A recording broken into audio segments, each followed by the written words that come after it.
Thank you, Paulita. Hi, everyone. It's a pleasure to be here. This panel will be in Spanish. I want to switch right now. Bienvenidos a todos y a todas. Gracias por venir. Es un placer estar aquí con todas vosotras un año más en esta cuarta edición de los C-Days que organizamos desde el Cannabis Hub. Dentro de las mesas redondas, vamos a centrar esta en el cannabis no psicoactivo, que es una cuestión de actualidad también en España por distintos motivos. En España no tenemos una regulación del cannabis no psicoactivo, su comercialización se basa en normativas europeas y concretamente una sentencia del Tribunal de Justicia de la Unión Europea. Pero recientemente, concretamente, las unidades de floridas de cannabis han estado de actualidad porque, y enlazando con la anterior mesa de cannabis medicinal, el Ministerio de Sanidad intentó prohibir en este decreto de cannabis medicinal las unidades floridas de cannabis no estupefaciente, ¿no? Finalmente esto no se ha producido, afortunadamente, puesto que en el último borrador que se ha enviado a la Comisión Europea del decreto, pues han eliminado este artículo que básicamente establecía que las unidades floridas de cannabis eran estupefacientes independientemente de que no tuvieran THC, ¿no? Algo que era completamente acientífico. En el panel de hoy tengo la suerte de estar acompañado de personas expertas en el sector, muy variadas. En primer lugar, me acompaña Araceli Manjón Cabez Almeda. Ella es catedrática de Derecho Penal de la Universidad Complutense de Madrid, es directora de la Cátedra Extraordinaria Drogas Siglo XXI y, bueno, desde hace muchos años viene dándonos apoyo y soporte técnico a todas las inquietudes regulatorias que vamos planteando las distintas organizaciones. Por otra parte, tengo a mi izquierda a Augusto Vitale Marino. Él fue el primer director del Instituto de Regulación del Cannabis en Uruguay. Y bueno, dentro de las competencias que tenía esa institución era una de las cuestiones la regulación del cannabis no psicoactivo. Y bueno, creíamos interesante introducirle en este panel a efectos de derecho comparado, de ver cómo funcionan las cosas también allí, ¿no? Y por otra parte también tengo el gusto de que nos acompañe Isidre Carballido.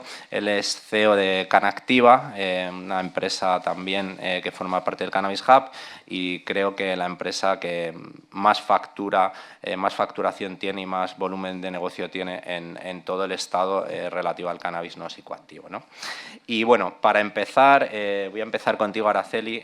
Vamos a hacer un formato un tanto distinto, vamos a hacer unas preguntas un poco más cortas, respuestas cortas y luego daremos también pie a preguntas del público si estáis interesadas. Bueno, lo dicho, muchas gracias, Araceli, por acompañarnos, ¿no? Yo básicamente te quería preguntar en primer lugar pues tu percepción de cómo ha evolucionado a nivel jurídico pues el cannabis no psicoactivo en los últimos años y qué aspectos siguen generando pues esa inseguridad jurídica de la que comentaba en la introducción. Bueno, un segundo solo para dar las gracias a la organización por contar conmigo y la verdad es que es un gusto estar en una mesa con personas tan expertas en distintos sectores, pero además casualmente todos amigos. Dicho lo cual, te contesto.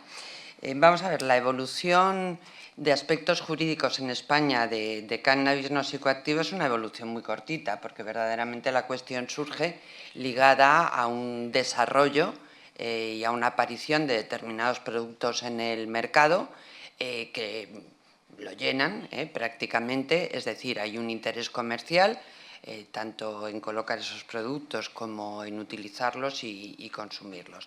Pero sí que es cierto que en España, como apuntaba Bernardo ahora, pues la situación jurídica es bastante confusa en la medida en que, en primer lugar, no tenemos reglamentación para todos estos productos que podemos encuadrar bajo el rubro de cannabis no psicoactivo, no hay una reglamentación.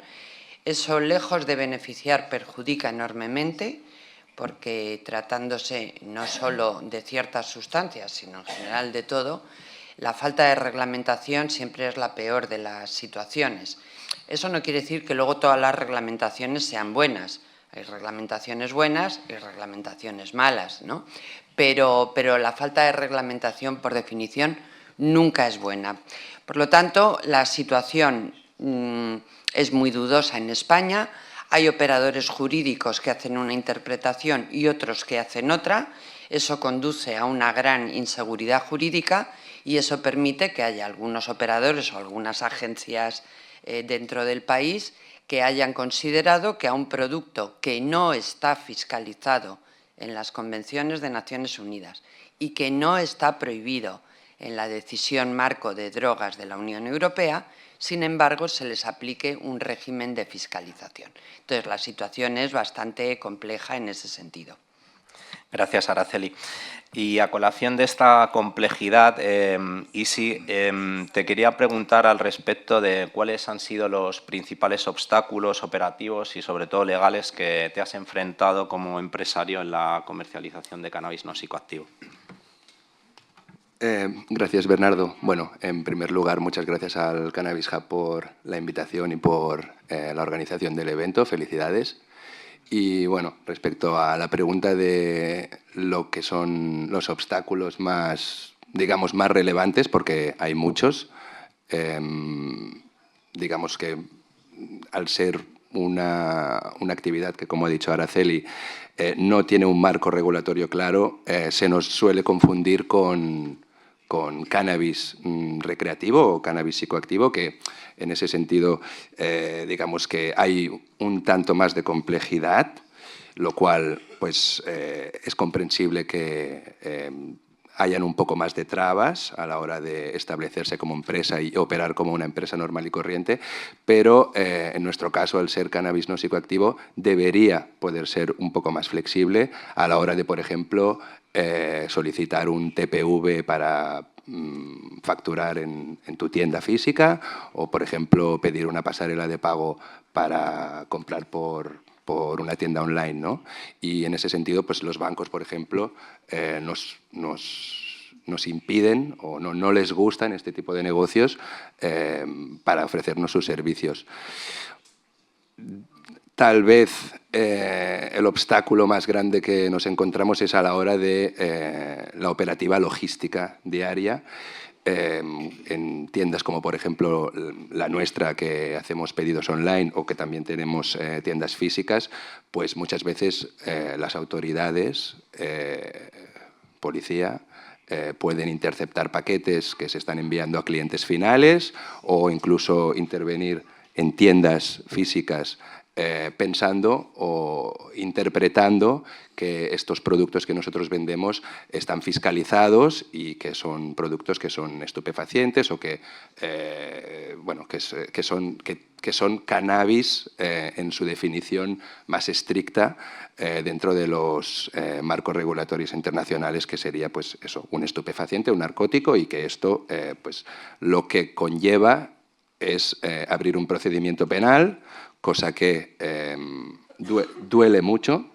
Es una cosa que a nivel empresarial, o sea, tener una empresa con esta actividad, pues requiere mucha sangre fría y mucha fe, ¿no? O sea, a nadie le gusta estar delante de un juez y decirle que aunque sepas que eso que estás haciendo es lo correcto, tener un riesgo que implique una consecuencia que puede ser fatal para tu integridad, pues no es un plato de buen sabor, ¿no? Y luego la última también es la capacidad de comunicación que tenemos por los destinos de uso del producto. Es decir, como es un producto que sus usos no están regulados, ya sea, por ejemplo, en el tema del aceite de CBD, que es un producto que hace, creo que 6 años se podía ingerir, era un producto que estaba considerado como un alimento tradicional, el extracto de cáñamo era un alimento tradicional. En 2019 la Unión Europea decidió marcar este producto como un alimento novedoso. Y por lo tanto, estos productos que se vendían como suplementos alimenticios, de repente dejaron de poderse vender como tal. A día de hoy lo estamos vendiendo como un producto cosmético, pero todo el mundo sabe que esto es un producto pues, que se ingiere. Es así, hay que decirlo claro, ¿no? O sea, no hay que esconderse tampoco. El problema que tenemos es que, como empresa, nosotros no podemos comunicar directamente esto, ¿no? Entonces, pues bueno, las triquiñuelas que uno tiene que hacer para decirle a alguien que tú puedes ingerir esto sin decir que puedes ingerir esto. Entonces, pues bueno, ¿cómo tomo esto? Es una pregunta que recibimos a diario y, pues bueno, pues casi que, o sea, tenemos que formar al personal de atención al cliente para saber cómo decir sin decir. Entonces, pues bueno, esto es interesante. Sin duda un desafío. Cruzando el charco, Augusto, nos encontramos todo lo contrario, ¿no? Un mercado regulado, el uruguayo, entre otras cuestiones el cannabis no psicoactivo, ¿no? ¿Cuál es la importancia de esa claridad legal, ¿no? en las operaciones y qué problemas enfrentáis a pesar de esta claridad legal en Uruguay? Bueno, gran desafío para responder, pero en primer lugar, buenos días a todas y a todos y gracias a Cannabis Hub por invitarme nuevamente. Tengo que decir de que este tipo de instancias de intercambio entre nosotros han sido la base que nos ha sostenido para manejar situaciones de mucho desafío cuando tenemos que poner en blanco y negro una reglamentación o proponer al Poder Ejecutivo de turno una reglamentación para el cannabis. En 2011, 2012, cuando empezó la discusión en Uruguay, tienen que situarse años atrás, incluso con respecto a la sociedad española, como si estuviéramos en los 80 en la sociedad española, donde el tipo de usos de la cannabis no eran demasiado, no habían proliferado demasiado en Uruguay y teníamos el desafío de regular el uso adulto, recreativo, como prioridad política. Por lo tanto, la pregunta que tú me haces de la claridad de regular una planta tan compleja y de tantos múltiples usos como el cannabis fue de aproximaciones sucesivas. Fue empezar con una ley de pretensión de regulación integral, por lo tanto ahí estábamos regulando el uso adulto por un lado, el uso medicinal que no tenía, vuelvo a insistir, demasiada historia de uso y de evidencia científica en Uruguay. Incluso fue mucha sorpresa para muchos profesionales de la salud el que hubiéramos puesto cannabis medicinal dentro de la ley y se empezaron a estudiar, entre ellos el sistema endocannabinoide, etc. Por lo tanto, el tercer uso es el uso industrial del cáñamo. Entonces, quiero decir que la claridad para esa primera ley, que todavía está vigente y que ha dado un soporte adecuado a las actividades que ya existían de cannabis, imagínense, por ejemplo, comparando con España, donde ya existe una cantidad de actividades y de normalización bastante alta de los usos del cannabis. Nosotros teníamos el aspecto un poquito más sencillo, con un país unitario, donde no hay estados que aprueban distintas regulaciones, y el Poder Ejecutivo decidió darle un año de debate público a la ley. En cuanto a las evidencias que tomamos para el cáñamo o cannabis no psicoactivo, quiero solamente dar un ejemplo. Le correspondió estrictamente su control y sigue así por ley. Las cosas que se ponen en las leyes, después hay que abrir nuevamente la ley a discusión para modificarlas. Entonces, eso es la primera alerta que quisiera dar. Se le dio todo el régimen de administración y control al Ministerio de Agricultura del país. Pero rápidamente va a estar la discusión con el Ministerio de Salud Pública por este ejemplo que voy a dar. Cuando empezó la regulación del cáñamo y el Ministerio de Agricultura se hace cargo de la reglamentación, y quiero decir que en Uruguay funciona, y creo que aquí también, el sistema de aprobar primero la ley y luego su reglamentación más específica. Cuando el Ministerio de Agronomía hace esa reglamentación más específica y junta la evidencia disponible, integra una cantidad de usos para lo que se venía en el cáñamo industrial y promueve las licencias que luego terminan, en un momento hubo 80 licencias de producción de cáñamo industrial y hubo un boom de producción de cáñamo industrial en Uruguay, pero no se había reglamentado que de esa materia, de esa biomasa, también se podría ir a la industrialización de otros productos como los que se mencionaron en el panel anterior, pero que venían del cáñamo industrial, con menos del 1% como fue definido en Uruguay. Entonces Salud Pública interviene y traba el desarrollo de toda una industria de cosméticos, por ejemplo, porque de esa materia de biomasa de cáñamo industrial no puede ingresar a industrialización para cosméticos ni para productos de la salud.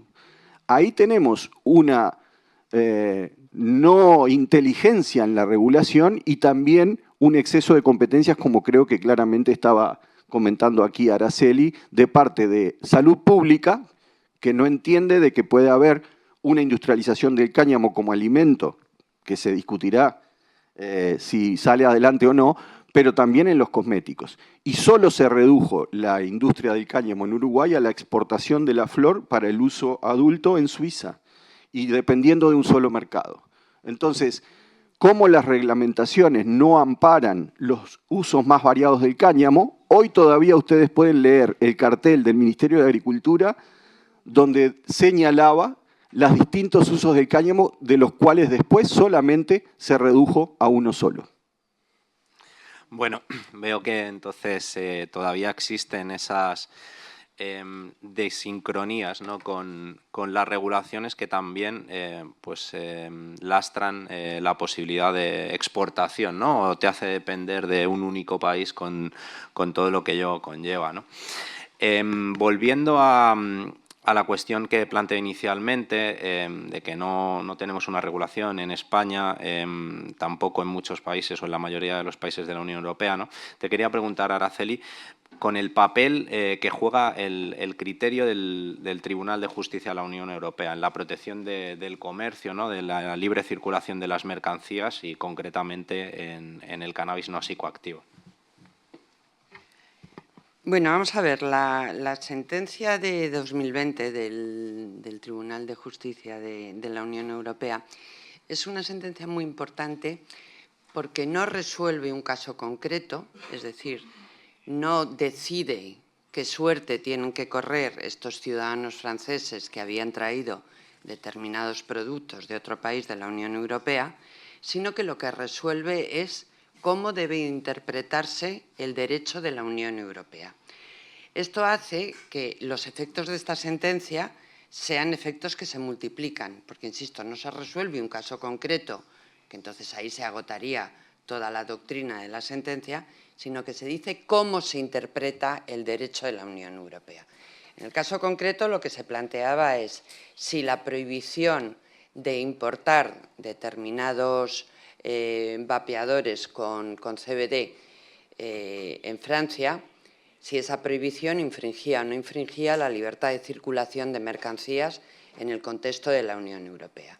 El fallo de la sentencia lo que dice es que esa prohibición, aunque no es una limitación cuantitativa, sin embargo sí es una limitación de efecto equivalente, a los efectos vale lo mismo, y que por lo tanto es contraria al Tratado de Funcionamiento de la Unión Europea, porque uno de los pilares de la Unión, evidentemente, son las 4 libertades de circulación y, en este caso concreto, la que se refiere a las mercancías. Entonces, en ese sentido, es una sentencia muy importante porque tiene un ámbito de aplicación mucho más amplio. Es decir, siempre que se produzca una situación igual que afecte igualmente a la libertad de circulación de mercancías, esa doctrina será de aplicación. Por otro lado, al ser una sentencia prejudicial, los tribunales nacionales están obligados a acatar su doctrina. Es decir, los tribunales nacionales no pueden decir, no, esta sentencia se refería a un supuesto que ocurrió en Francia y a mí no me afecta. No, si el supuesto es el mismo, esa sentencia afecta. Por lo tanto, todas las potencialidades de esa sentencia todavía están por ver. Cierto es que esa sentencia se refiere solo a unos productos a base de CBD, unos vaporizadores con CBD, y el problema que se planteaba o la razón por la cual se habían prohibido en Francia es que ese CBD salía de planta entera, no solo de partes no fiscalizadas. Entonces, en ese sentido también la sentencia tiene bastante relevancia porque hace un repaso de las convenciones de Naciones Unidas y llega a la conclusión de que el CBD natural extraído de planta entera no está fiscalizado. Por lo tanto, esa diferencia de la que en el ámbito de la Unión Europea hace unos años oíamos hablar del CBD sintético, sí puede circular, pero el CBD que viene de planta entera no puede, la sentencia acaba con ese distingo. En definitiva, la sentencia lo que da a entender es que tienen la misma consideración el CBD de parte de planta, el CBD de planta entera o el CBD sintético. Entonces, en ese sentido, la doctrina que contiene es una doctrina muy importante. La conclusión a la que llega respecto al CBD es que no es estupefaciente, no es psicotrópico, no está fiscalizado en las convenciones de Naciones Unidas, tampoco en la decisión marco de 2014, aún modificada en 2017 en el ámbito de la Unión Europea y, por lo tanto, y esa es una conclusión que también se puede sacar, sobre esa conducta o conductas que se refieren a ese tipo de productos, no se puede construir un delito de tráfico de drogas. Por lo tanto, digo, la sentencia tiene mucho efecto, más allá del que se podría deducir de su simple lectura, y podrá ser aplicada a otros supuestos que sean iguales o análogos. Habrá casos, o podrían plantearse casos, por ejemplo, pensemos, la flor no psicoactiva.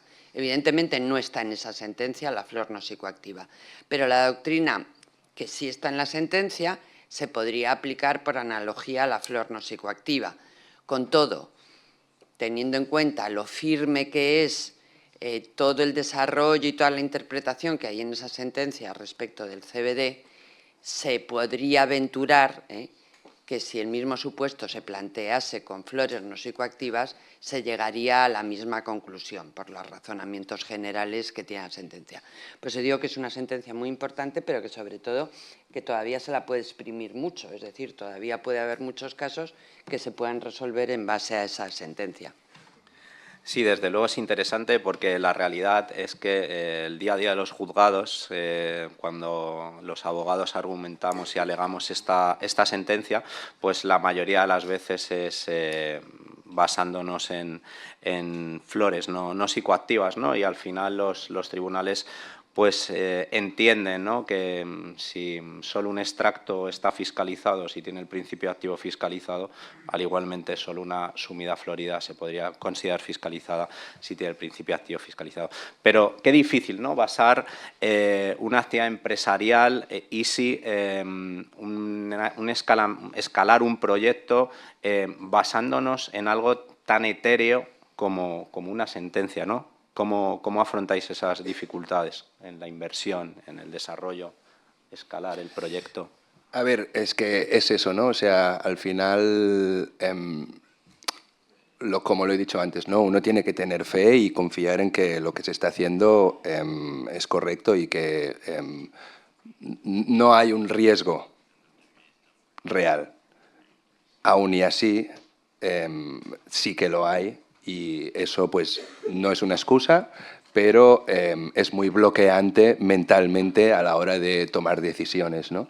Entonces, sí, la manera en que nosotros desarrollamos nuestra estructura empresarial, ya sea logística, por ejemplo, se basa mucho en el riesgo hipotético que tiene, no a largo plazo, que ahí pues, uno pues, puede tener más confianza, pero sí a corto plazo, como podría ser, por ejemplo, el riesgo que tiene una intervención o una medida cautelar, que básicamente a lo que me refiero es pues, una intervención de una tienda que tiene un stock y hay una pérdida económica, ¿no? En ese caso sería una pérdida económica que tal vez se puede subsanar porque es una tienda y no hay mucho stock, pero en empresas que son más grandes y que están más desarrolladas, pues una intervención en un almacén con una cantidad de stock considerable, pues puede prácticamente arruinar y dejar fuera de juego a una empresa que tiene un tejido tejido,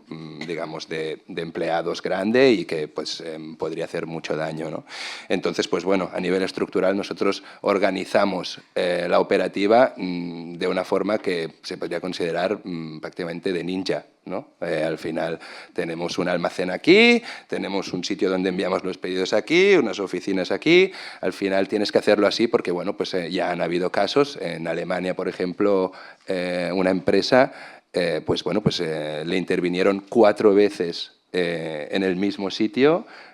Les quitaron todo lo que tenían, pero hasta los ordenadores, ¿no? Y estos son pérdidas muy, muy grandes que, pues, bueno, pues, levantarte al día siguiente y volver a poner los productos en las estanterías, pues uno tiene que ser muy, muy, muy valiente, ¿no?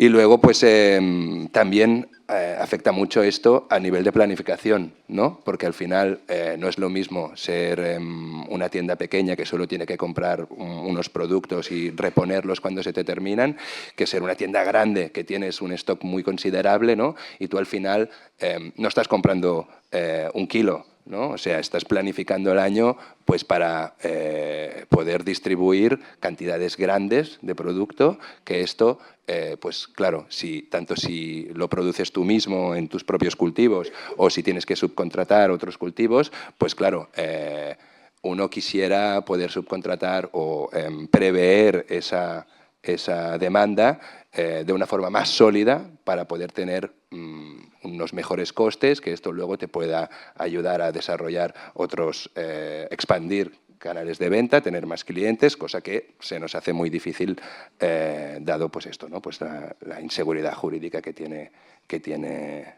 este sector. Sí, sí. Gracias, sí, sí. Ahora comprendo, ¿no? Tenéis una variedad que se llama ninja, ¿no? También.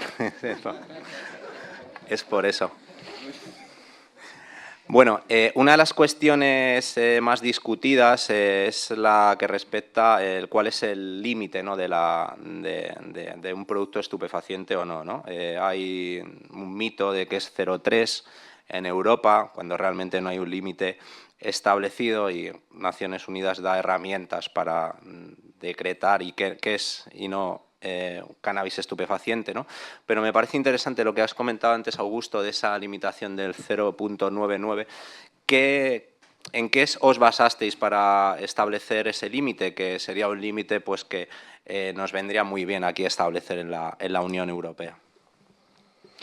Bien, la ventaja de poder tener tiempo para elaborar en un proceso de articulado de una ley tiene que ver con convocar a la opinión experta, a las comisiones de discusión de la ley, y así fue dentro de esas comisiones de discusión de la ley, la definición cannabis no psicoactivo se toma con la mayor evidencia disponible vinculado a lo que no sería efecto psicoactivo.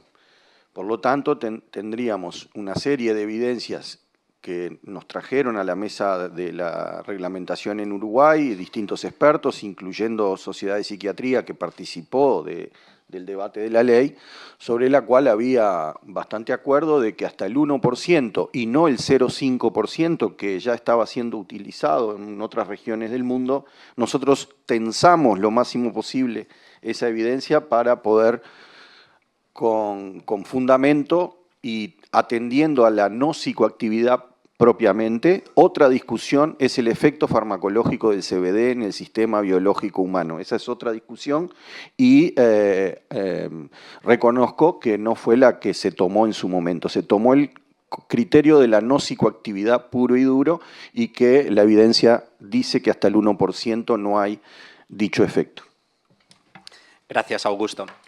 Quería volver a lo que planteaba al principio, ¿no? De cómo la Agencia Española del Medicamento y Productos Sanitarios, integrada en el Ministerio de Sanidad, en el borrador del decreto de cannabis medicinal que sometió a consulta pública, preveía ese artículo 3.1 que establecía o equiparaba todas las unidades de floridas de cáñamo y de cannabis como estupefacientes, ¿no?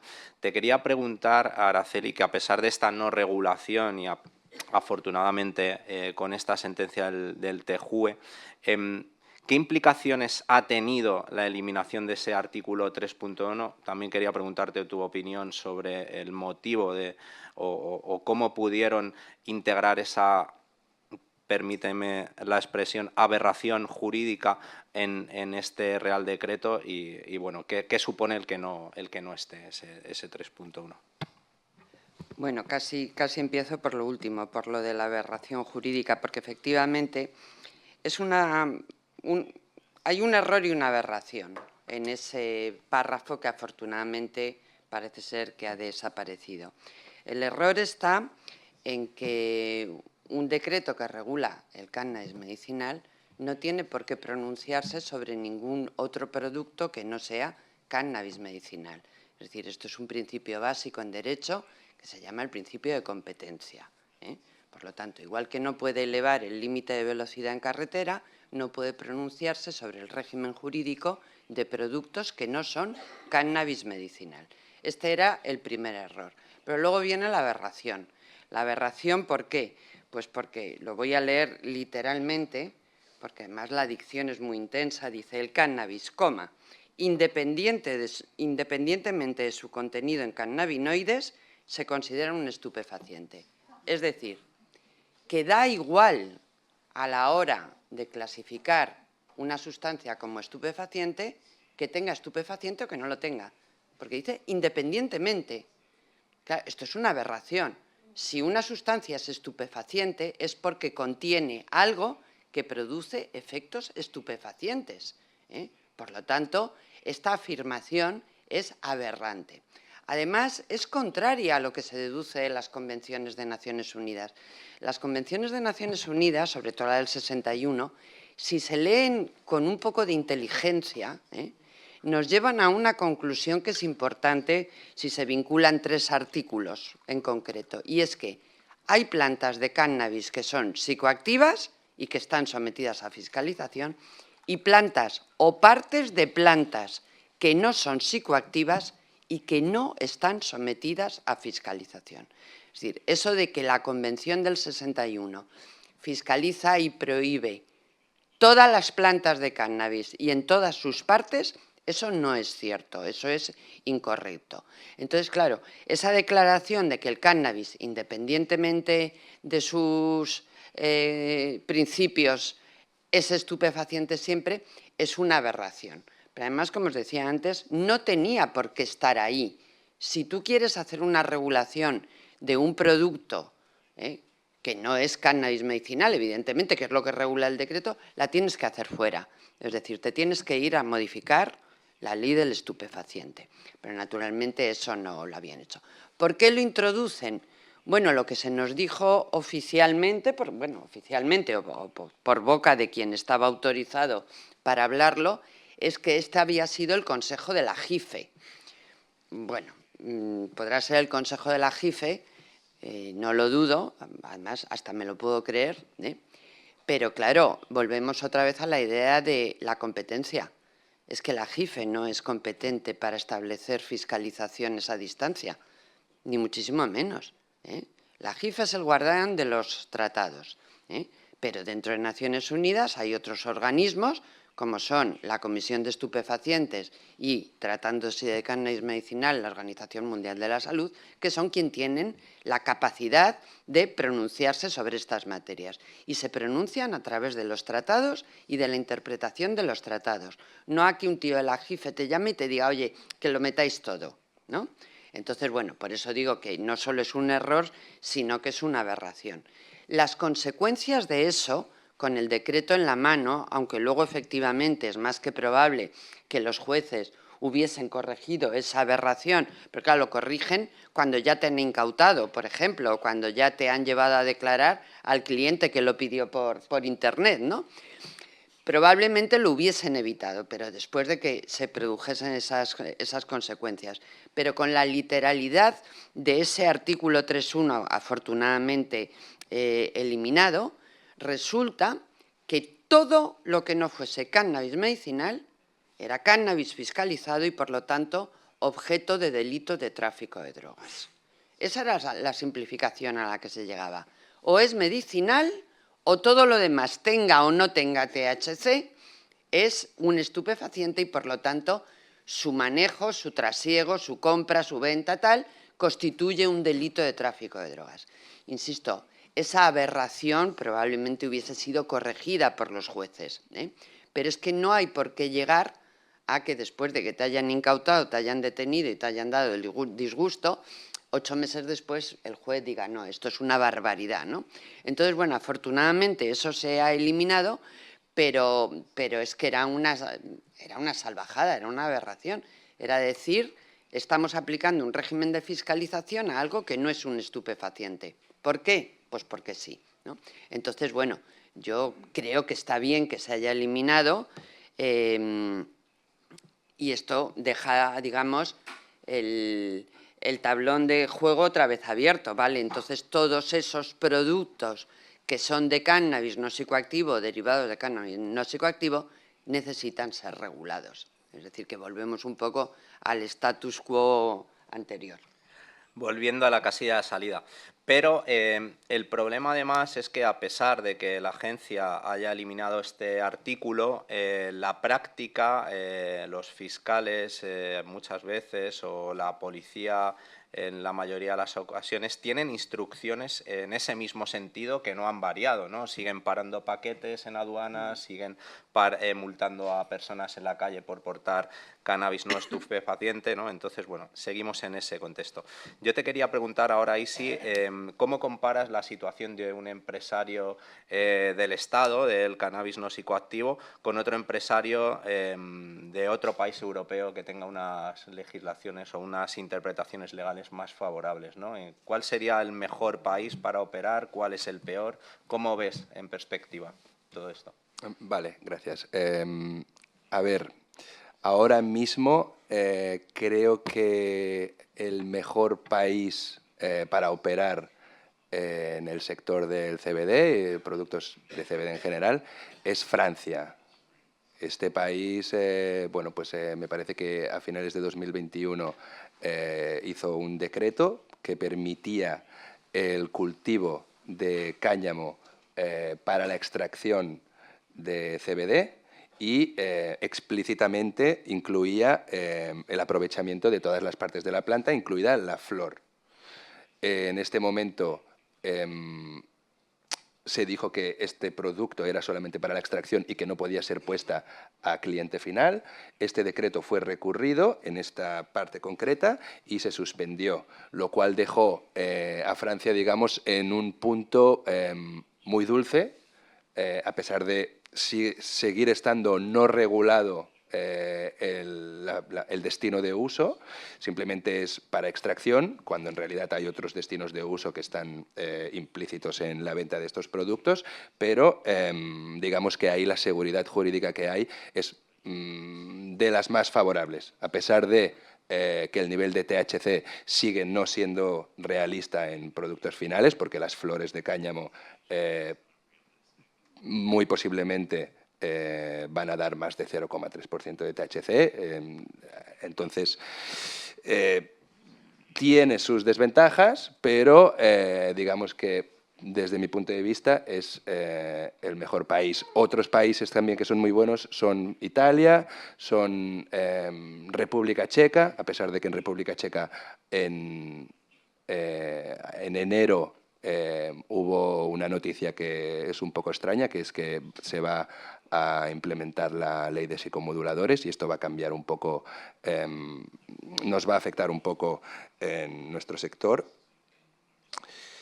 Pero sí, es una pena que en España no se pueda cultivar para el propósito del aprovechamiento de la flor, puesto que aquí en España, digamos, yo creo que España es la capital, por lo menos europea, del cannabis. Aquí hay gente que tienen muchísimo conocimiento en lo que es el cultivo de cannabis y si se permitiera el cultivo de cáñamo para el aprovechamiento de flor, podríamos estar siendo, pues bueno, lo que se dice siempre de España, ¿no? Que es la huerta de Europa, pues yo creo que en este caso lo seguiríamos siendo. Sí, sí. Gracias, Isi. Yo te quería preguntar ahora, Augusto, al respecto, ¿no? Porque bueno, Uruguay es un ejemplo de ello. ¿Qué papel juega la colaboración entre el sector privado y las administraciones públicas a la hora de construir una regulación efectiva, ¿no? Sobre todo, bueno, pues el aprendizaje y las colaboraciones en cuanto al tema de las genéticas y bueno, quería que me comentaras al respecto. Gracias. Bueno, muchas gracias, Bernardo, porque esta pregunta tiene mucho que ver con cómo fue el proceso en Uruguay y yo sigo ratificando que es muy importante asegurar espacios de intercambio con todos los involucrados en el sector del cannabis en sus diferentes usos.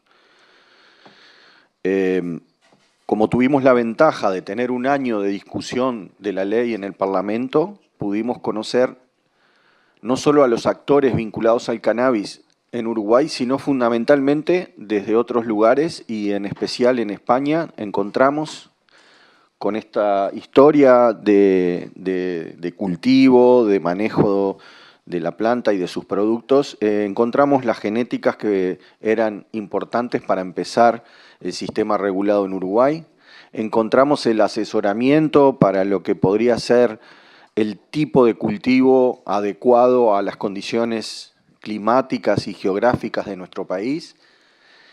Pero fundamentalmente quisiera destacar de que siempre hay que asegurar tener, por ejemplo, como tuvimos una mesa de trabajo con la sociedad civil y el activismo que venía ya desde el principio de los 2000, ya venían en Uruguay luchando por una ley de autocultivo y la iban a tener si el presidente Mujica no intervenía con una ley integral. O sea, en Uruguay en el 2005 se podría haber aprobado un proyecto de cultivo en esa legislación para autocultivo como actos privados, pero se decidió entender y mejorar esa propuesta y doblar la apuesta porque había otros usos que no iban a ir por el autocultivo y que iban a ir por las farmacias, cuando los farmacéuticos, otro actor clave para nuestra regulación, se presentaron al Parlamento reclamando el derecho a dispensar. Hey, esto es una sustancia controlada, nosotros dispensamos sustancias controladas y les podemos dar las garantías de hacerlo con trazabilidad, de acuerdo a la ley. Y bueno, hoy en día es la vía más usada de las 3 vías de acceso al uso adulto, el de la farmacia. Por lo tanto, en el cáñamo, y como estamos en una mesa de cannabis no psicoactivo, empezamos a recibir delegaciones con todos estos beneficios de los usos, insisto, nuevamente del cáñamo como alimento, empezando por la semilla y sus omegas, pero también siguiendo por preparados, tabletas energizantes que contengan este producto. Bueno, como les conté, el ejemplo fue que el Ministerio de Agricultura se preparó para una cantidad de usos regulados que luego, cuando el Ministerio de Salud de alguna manera impone las condiciones de cómo deben ser los cultivos para entrar a ser industrializados, queda fuera el cáñamo a cielo abierto, que no necesariamente debería quedar afuera como biomasa para ser trabajada en productos de cáñamo. Entonces, esta participación y este intercambio, hoy hay una asociación de empresarios, de empresas que tienen un vínculo con los gobiernos y tienen un vínculo con el Instituto Regulador. Y yo acá quiero destacar quizá un acierto en Uruguay, que es ponerlo todo en un instituto público no estatal.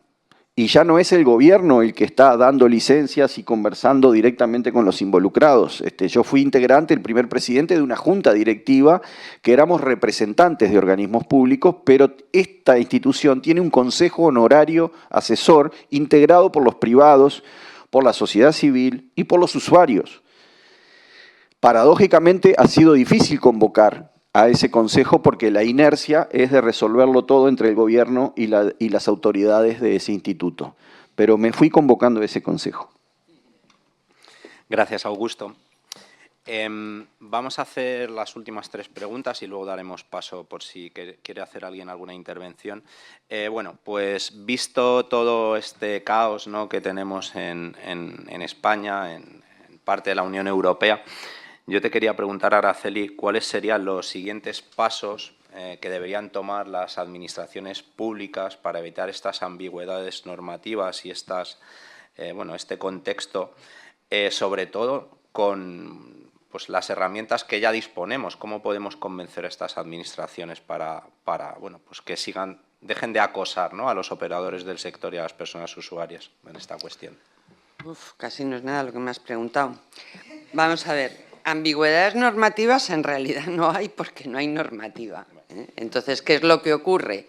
Pues de forma muy simplificada, que la Fiscalía Antidroga, la Agencia del Medicamento y la Policía, en la medida en que recibe órdenes, pues entienden que hay que actuar contra este tipo de productos, y luego tenemos en el otro lado, afortunadamente, los jueces o la mayoría de los jueces que cuando se les pone el producto delante dicen, vale, muy bien, pero ¿esto es psicoactivo? Y entonces el Instituto Nacional de Toxicología lo analiza y dice, no, no es psicoactivo. Y el juez dice, pues entonces aquí no hay nada. Pero claro, en ese aquí no hay nada se produce esa angustia que nos narraba Isi, que eso en términos de mi profesión se llama inseguridad jurídica, no sabes lo que te va a pasar. Y lo peor de la inseguridad jurídica no solo es lo mal que se pasa por el camino, sino sobre todo que permite lo peor que puede ocurrir en un Estado de Derecho, que es que se rompa el principio de igualdad. Si no hay seguridad jurídica, unos dan una respuesta y otros dan otra. Con lo cual, ante la misma situación, un empresario puede recibir todas las bendiciones y otro arriesgarse a consecuencias inevitables. ¿Esto cómo se arregla? Pues solo de una manera, reglamentando, lo comentábamos al principio. Tiene que haber una reglamentación clara, sobre todo porque, si os fijáis, en los últimos años el producto se ha diversificado y el objeto enormemente. Antes hablábamos del cannabis, hablábamos de la marihuana y todos sabíamos de lo que estábamos hablando, pero luego ya empezamos a distinguir medicinal, terapéutico, adulto. Ahora tenemos no psicoactivo, cáñamo industrial, que si alimento, que si cosmético, es decir, la situación es cada vez más compleja. Entonces, toda esa complejidad solo se puede arreglar regulando, hombre, intentando que la regulación sea sensata, pero bueno, también entendiendo que la regulación puede llevar dentro de sí alguna que otra prohibición, evidentemente, pero no hay otra forma. ¿Cómo convencer a las administraciones para que hagan esto? A la vista de cómo funciona, digamos, la política y la administración en España, yo creo que intentarles convencer es francamente difícil, porque si con el medicinal, donde están todos los argumentos, hemos llegado a lo que hemos llegado, pues esto que encima no puedes decir que es que cura, que tal, que cual, yo creo que la única forma es que se lo ordene un juez. O sea, no veo ahora mismo otra forma. Ojalá el asunto, a propósito de algún caso concreto, llegase al Tribunal de Justicia de la Unión Europea y el Tribunal de Justicia tomase cartas en el asunto. Bueno, vamos a esperar que simplemente lean esa sentencia y no sea necesario que vayamos ahí otra vez, ¿no?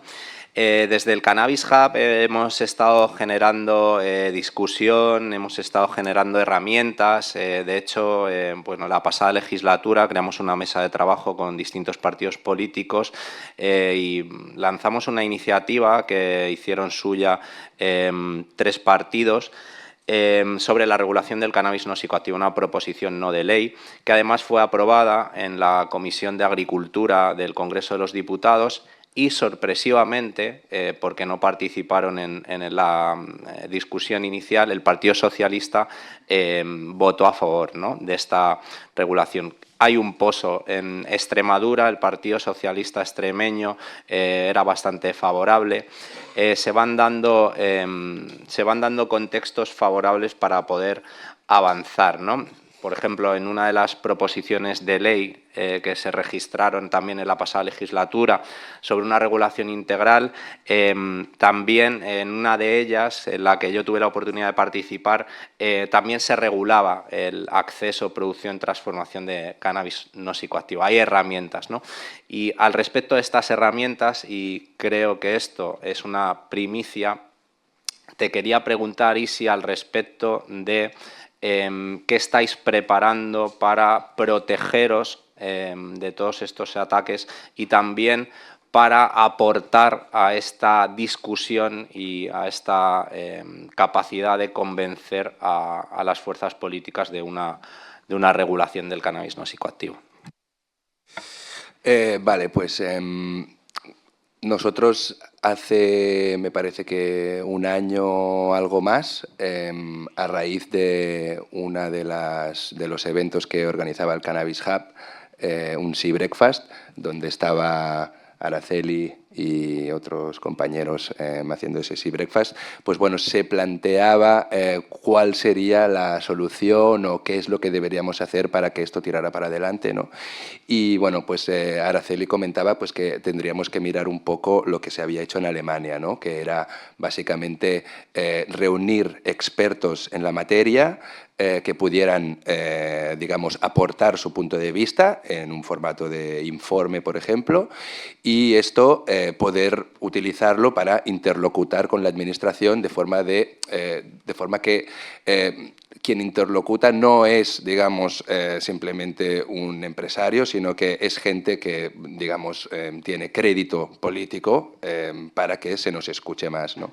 Eso me encendió un poco la bombilla, ¿no? Y de ahí que empezamos a planear con Cannabis Hub de hacer varios informes que nos pudieran ayudar a eso, ¿no? A poder tener un poco más de crédito político para poder avanzar en lo que es la comunicación con la Administración.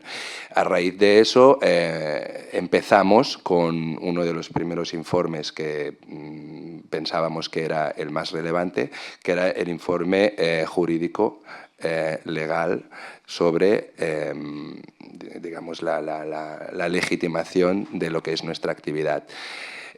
Ahí reunimos a 4 expertos, abogados, profesores y jueces, para confeccionar este informe y, bueno, tenemos ya preparado este documento que creemos que es, digamos, una pieza clave para lo que es el inicio de la comunicación con la Administración.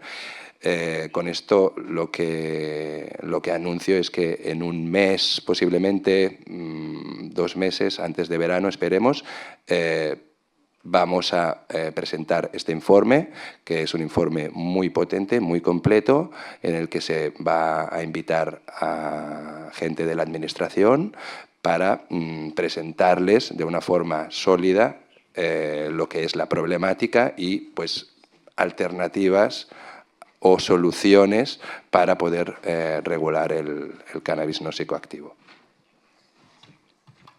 Muchas gracias, Isi. Bueno, hay que decir que este informe ha sido coordinado por Araceli, ¿no? desde la Cátedra Extraordinaria de la Complutense de Drogas Siglo XXI y nada, con muchas ganas ya de poder hablar un poco más en detalle de ello. Y bueno, ya para terminar, termino contigo, Augusto.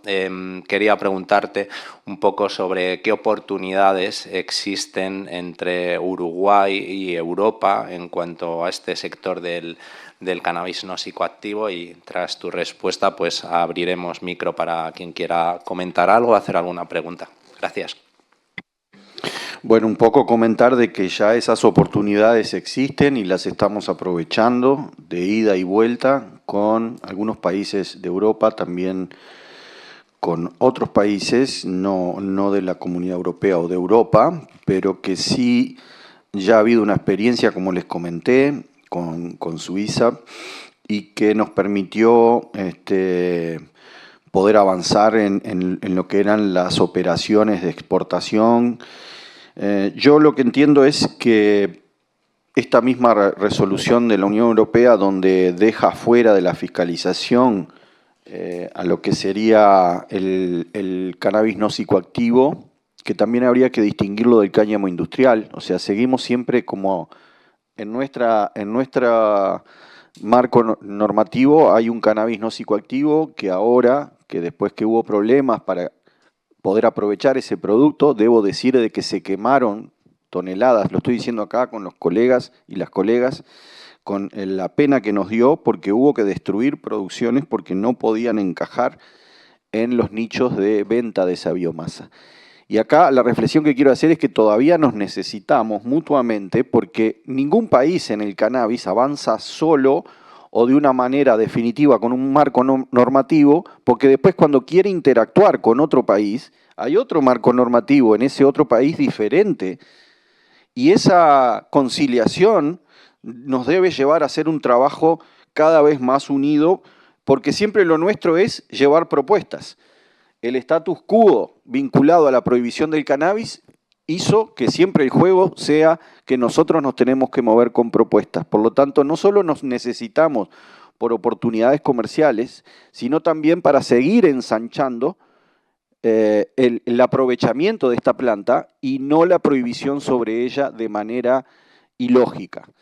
Por lo tanto, quisiera decir de que seguimos vinculados no solo por lo comercial, sino para mejorar las regulaciones de un lado y del otro. Nosotros estamos muy atentos a qué es lo que va a suceder con otros productos de CBD, pero ya pudimos incorporar la semilla, el corazón del cáñamo, que hasta hace 2 años, y yo estuve hablando con directores de salud de provincias de Uruguay o de departamentos de Uruguay, para impulsarles a que haya evidencia para poder aceptarlo como alimento. Y recién después de 10 años, nosotros hace 1 año pudimos lograr que la semilla de cáñamo esté en un producto alimenticio en Uruguay. Por lo tanto, seguimos juntos en seguir proponiendo. Ahora, de última, quiero plantear que como ha sido muy difícil, aún con evidencia, que se acepten y se elaboren normativas que garanticen el derecho al acceso, yo creo que hay que seguir luchando por el uso adulto y por la libertad individual. Hay que seguir luchando por la libertad individual.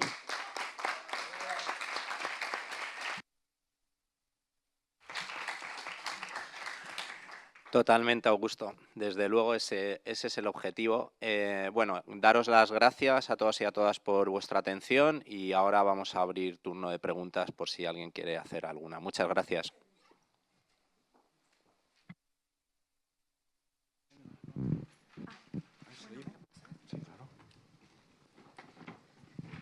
Hola, buenos días. La pregunta es para la señora Manjón.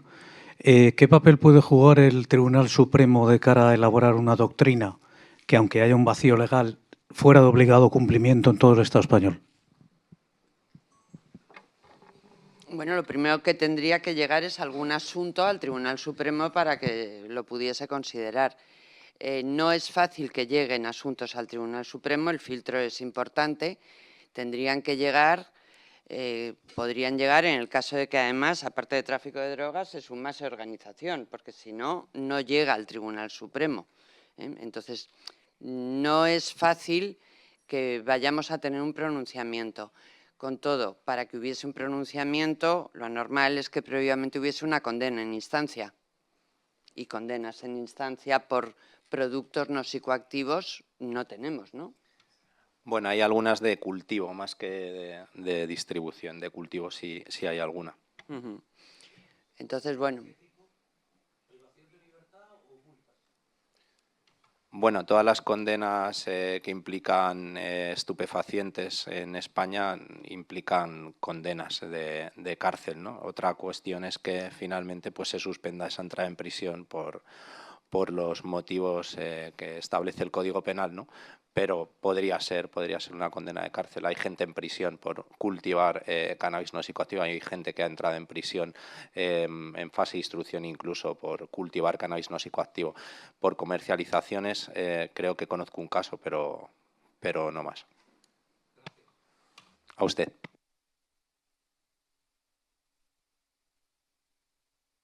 Buenas tardes, Henry Muñoz de Colombia.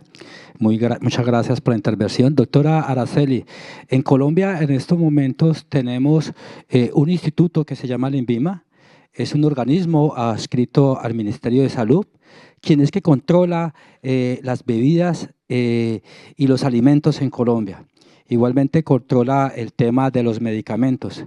Este instituto tenemos una ambigüedad jurídica también, que en Colombia pues tenemos una reglamentación para el uso medicinal del cannabis que dice que el CBD pues, es un producto legal en nuestro país.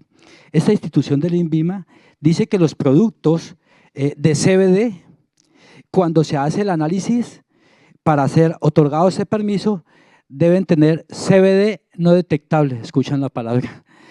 También hemos hecho una serie de maromas jurídicas donde las compañías pues, lo que han hecho es presentar los productos a esta institución, pero sin CBD, para que puedan otorgar estos permisos para los productos. Solamente en Colombia tenemos 4 productos autorizados con CBD. Uno es una bebida alimenticia, otro es un atún, otro una harina de pan y otro un café. ¿Cómo podemos partir esa barrera que tenemos en Colombia? ¿Nos puede dar un consejo para Colombia? ¿Cómo lo podemos partir esta barrera que tenemos con el INVIMA? Gracias. Bueno, yo consejos procuro dar los menos posible y sobre todo nuestra situación es peor que la vuestra. Entonces, quiero decir que no somos un ejemplo exportable. Bueno, al final es encontrar al alto funcionario que crea en ello y que esté dispuesto a sacarlo adelante. Al final yo creo que es la única forma, pero vamos, que consejos desde aquí, bien pocos. Que tengáis paciencia, nada más. Eso ante todo. Bueno, vamos a ir con las 2 últimas preguntas. Creo que Carola quería hacer una. ¿Usted?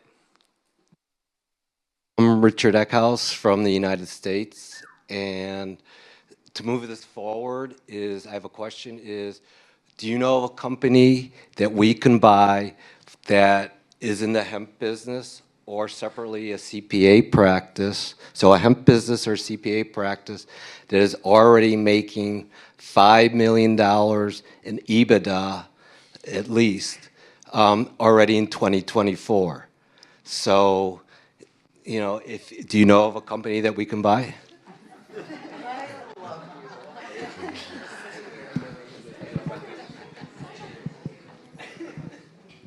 Excuse me, what's your name again, please?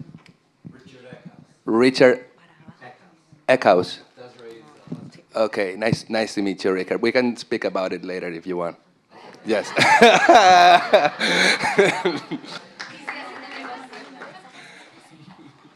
Okay, and the last question.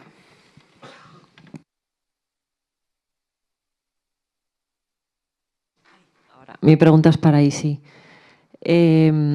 Porque nos han estado llegando al observatorio muchas quejas. ¿Por qué unos productores sí y otros no? ¿Cuánto importa el apellido del CEO a la hora de la persecución? Wow, o sea, preguntón. Y te digo una cosa, bueno, nosotros llevamos 7 años en el mercado y gracias a Dios seguimos aquí. Y tenemos mucha exposición. Nosotros estamos en primera línea. Y ojalá yo tuviera una consideración de privilegio, porque estaría durmiendo muy tranquilo, pero no es así. El por qué, algunos sí y otros no, no lo sé y no creas que no me lo pregunto cada día. Pero cada día me ¿no lo crees pregunto. que el apellido del CEO es importante? Porque vale, ya sé a lo que te refieres. Vale, sí, sé a lo que te refieres. Vale, sí. Bueno, no lo sé, mi apellido no lo conoce nadie, yo vengo de una familia muy humilde y yo sigo aquí y no me persiguen. Sí que pienso que hay cierta valoración, yo creo que al final se dice que la ley es ciega, pero yo creo que no lo es tanto y que se mira un poco quién se tiene delante a la hora de juzgar, ¿no? Entonces, por parte de un juez o por parte incluso de una fuerza de la autoridad, ¿no? Nosotros intentamos hacer las cosas lo más sensatas posible intentamos hacer las cosas de forma que sean, digamos, aptas para lo que es la imagen pública, ¿no? Y intentamos rehuir de todo lo que es la criminalización y el estigma que se ha aplicado al cannabis y al comercio del cannabis desde que está en el mercado negro, ¿no? Que parece que todos son gángsters y que esto es el demonio. Entonces hemos intentado rehuir de ahí siempre y sí que pienso que